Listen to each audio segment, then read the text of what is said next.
so I imagine that's why my in-laws decided to employ even more drastic measures. 1 month after that incident, I closed from work one day, and I was cornered by a thug in the parking lot and was severely beaten, resulting in a black eye. I knew they had sent him because the individual, just before proceeding with the beating, specified it to me. If I didn't distance myself from Kyla willingly, it was going to have to be forcibly. That must have been the thought process my in-laws went through, which led them to hire this person's services. My name is Hunter Biden. I never thought that in this century and country, I could be a victim of such blatant discrimination because of my skin color. But then again, one doesn't usually think that those things that happen on the news could happen to them. For my part, I must say that everything started well, and without any red flags on the horizon. I was in my 30s, and had recently started dating a girl named Kyla, whom I met at the gym.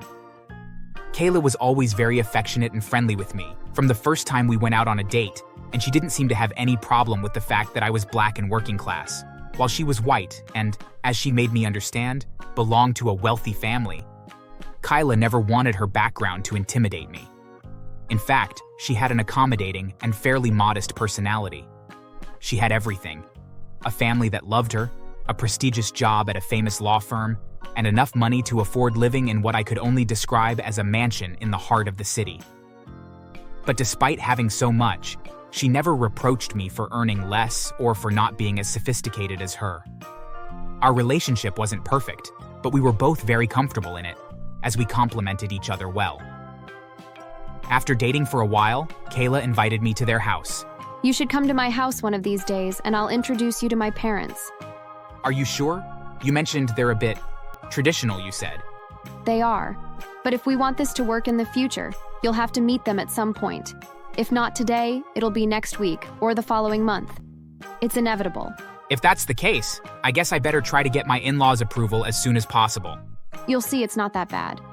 My parents may be a bit stubborn, but they'll adore you once they get to know you.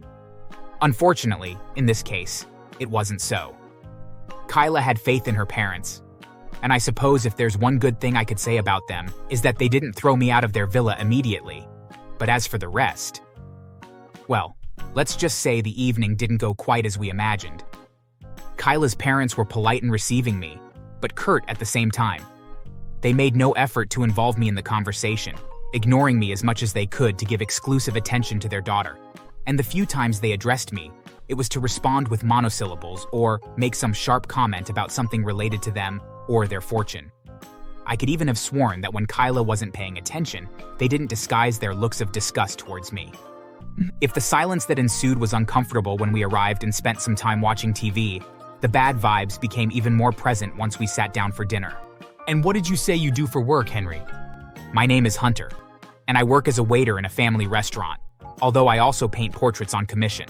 What a dreadful thing it is to have to work in one of those places, barely making enough to avoid living under a bridge and having to slave away in a filthy kitchen for 10 or 12 hours.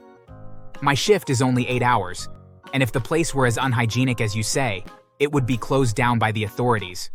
Besides, it's a well-known chain. I'm sure you've eaten there before. Absolutely not. How absurd to even consider going to such a place. What would people think? Kyla, don't you think it would be better for you to get back with your ex? I don't think this boy is up to our standard. Just look at how he dresses. And worse, as a black man, there are always gangsters. James, Kyla's ex, was a white individual from a wealthy family whom Kyla's parents had always approved of for her since they were kids. Probably, Kyla breaking up with him had been a disappointment, but they still didn't give up on the possibility that things could take an unexpected turn and that I would be out of the picture. So the old couple not only didn't accept me over time, but they started doing everything possible for me to leave this relationship. They began with hurtful comments every time I crossed paths with them in town, and will often send me direct messages with strange number threatening me to let go of Kayla. Then, seeing that neither she nor I had no intentions of breaking up, they proceeded with even more direct messages, going as far as inviting Kyla's ex to one of our family gatherings without consulting us first. Come on, Kyla, don't tell me you don't like this surprise. How long has it been since you last saw James? Not long enough, honestly. Let's take advantage of me being here to go eat at the restaurant we like. That place is a bit expensive for me. Hunter, I know you are poor. I'll treat you all. You can have whatever you want, no limits. After all, I wouldn't want my dear Kyla and her family to go without, right? Isn't it fantastic, Kyla? Now that James is here, he surely can also treat you to the theater or one of those VIP events from the Lyceum that you love so much. Surely James is a good catch. If he is, why didn't you marry him? Kayla's dad was shocked the way she responded, and from there peace was shattered, and the subtle remarks became the order of the day. There seemed to be no way for Kyla and me to separate, so I imagine that's why my in-laws decided to employ even more drastic measures.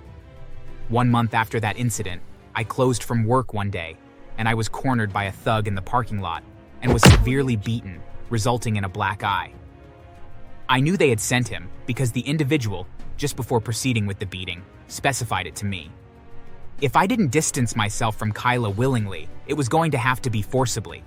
That must have been the thought process my in-laws went through, which led them to hire this person's services. Of course, I filed a report, but my in-laws denied everything to the police, and furthermore, the guy who carried out the assault was missing. It seemed he was a professional, and therefore accustomed to quickly doing what was expected of him, and then disappearing into the darkness of the night. Anyway, I wouldn't withdraw that report. When they caught the guy, he would have to answer for his actions. Until then, it was better to lay the cards on the table with Kyla. What if we run away? Is that an option? I also don't want to separate you from your family. I know you care about them despite everything that's happening. Maybe if they learned to respect my decisions, I wouldn't have suggested this. But as things stand, I don't think my parents will stop until they achieve their goal. And if they've already resorted to physical violence, what's next? I don't think they're stupid enough to hire a hitman, but you're right that for safety reasons, it's better to put some distance between us. Kyla lied to her parents, telling them that she had already broken up with me, thus giving me an excuse and enough time to prepare our escape. A few days later, we both left for the other end of the country to start a new life together. We rented an apartment, changed jobs, and although the beginnings were tough, we soon thrived. A few weeks later, Kayla's family found out we were still together and had run away from them, so Kayla cut off communication with her relatives. Initially, they kept calling us with hundreds of threats to make us return or tell them our precise location. We never succumbed to their pleas. On the contrary, a couple of years later, we ended up getting married instead of separating. Kyla found another law firm to partner with and started making good money with it. I continued working in hospitality and doing art as a hobby until one day I was fortunate enough that some people in the audiovisual industry discovered my paintings and offered me to work with them on the set design of a movie. I didn't need the money anymore, as things were going so well. I had recently founded a small cafe in the center of my new city, but I accepted anyway, because it seemed like an exciting project. After a few months, when the movie was released, it turned out to be a resounding success. It won numerous awards internationally, and I also became known for having participated and even won in my category for Best Production Design. Money and fame poured in, and to my surprise, a few days after my success was announced, I received a call from my in-laws. Congratulations, we always said you would do great things. I don't remember you ever saying that. You must not have been paying attention, as you were always so hardworking that maybe you didn't hear it. Anyway, when are you coming home? We have to celebrate this. I don't think we'll be coming back. We're doing well here, thank you. But you have to come back. What will become of our traditional family dinners? Plus, we have a lot to catch up on.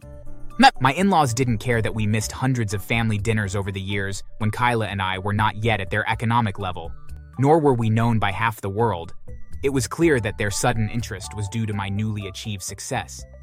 I talked about this with Kyla, and both she and I agreed that it was better to have minimal contact with her parents and stay where we were, as here we were truly happy without anyone bothering us.